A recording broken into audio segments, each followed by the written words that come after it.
ایک آدمی کا ذکر ہے حضور صلی اللہ علیہ وسلم نے بلکہ پوچھا صحابہ سے میری امت کا غریب آدمی کون ہے، مفلس کون ہے؟ تو صحابہ نے بتایا جس کے پاس پیسے نہیں ہیں. انہوں نے کہا نہیں. پھر انہوں نے کہا جی آپ ہی بتائیے. تو حضور نے فرمایا وہ شخص کہ جب اللہ کے سامنے حاضر ہوگا تو پہاڑ جتنے اس کے نیک اعمال ہوں گے. پھر ایک بندہ آ جائے گا، وہ کہے گا جی اللہ تعالیٰ اس نے مجھے گالی دی تھی، اللہ کہے گا اتنی نیکیاں تیری.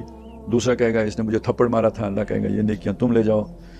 لوگ آتے جائیں گے، اب حصہ لیتے جائیں گے. وہاں تو کرنسی یہی ہے نا، نیکیاں ہی کرنسی ہے. یہاں تک کہ وہ پورا پہاڑ ختم ہو جائے گا. طالبین ابھی باقی ہوں گے، سائلین معترضین جو ہوں گے وہ ابھی باقی ہوں گے. تو اب اللہ تعالیٰ انہیں کہے گا اچھا تم اپنے گناہ چھوڑتے جاؤ، تو اتنے چھوڑ جا، تو اتنے چھوڑ جا، تو اتنے چھوڑ جا. اور جتنا نیکیوں کا پہاڑ تھا اتنا پہاڑ برائیوں کا بن جائے گا. ٹھیک ہو گیا. اب وہ اٹھا کے ان برائیوں کے بوجھ کے ساتھ دوزخ میں ڈالیے، مفلس ہے.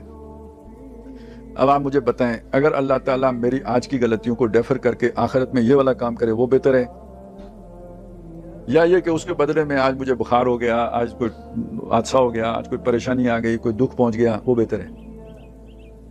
اور ایک بات اور آپ کو بتاؤں، وہ یہ ہے کہ یہ بھی اللہ کے نبی صلی اللہ علیہ وسلم نے فرمایا کہ انسان نیک اعمال کر کے وہ مقام حاصل نہیں کر سکتا جتنا تکلیفوں اور شدائد و مصائب پہ صبر کر کے اللہ تعالیٰ اسے جس مقام تک پہنچا دیتے ہیں.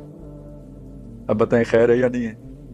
اب ٹھیک ہے، آپ کو جب یہ معلوم ہو گیا نا، یہ آپ کا بن گیا ذہن، یہ آپ کا ویژن ہے، تو جو آپ کے اوپر طبعی اثر تو ضرور ہوگا. جو چیز آپ سے چھن گئی نا، اس کا ایک بلی بھی مر جائے تو بندے کو افسوس ہوتا ہے. وہ ہمارے گھر میں میوں میوں کیا کرتی تھی، وہ آواز آج نہیں ہے. افسوس ہونا، طبیعت کے پر اثر ہونا ایک علیحدہ بات ہے. دل مطمئن ہوگا. نبی صلی اللہ علیہ وسلم کے صاحبزادے جب فوت ہوئے تو آپ کی آنکھوں میں آنسو آ گئے. اب جو صحابہ یہ ساری باتیں جانتے تھے تو ان میں سے ایک جو پوری نہیں جانتے تھے، ایک حصہ جانتے تھے، تو انہوں نے نبی صلی اللہ علیہ وسلم سے مطلب استفہامیہ انداز میں یہ بات کہی، حضور آپ کی آنکھوں میں آنسو؟ فرمایا ہاں آنکھیں روتی ہیں، دل مطمئن ہے اللہ کے فیصلے پر. تو یہ دو بالکل علیحدہ چیزیں ہیں.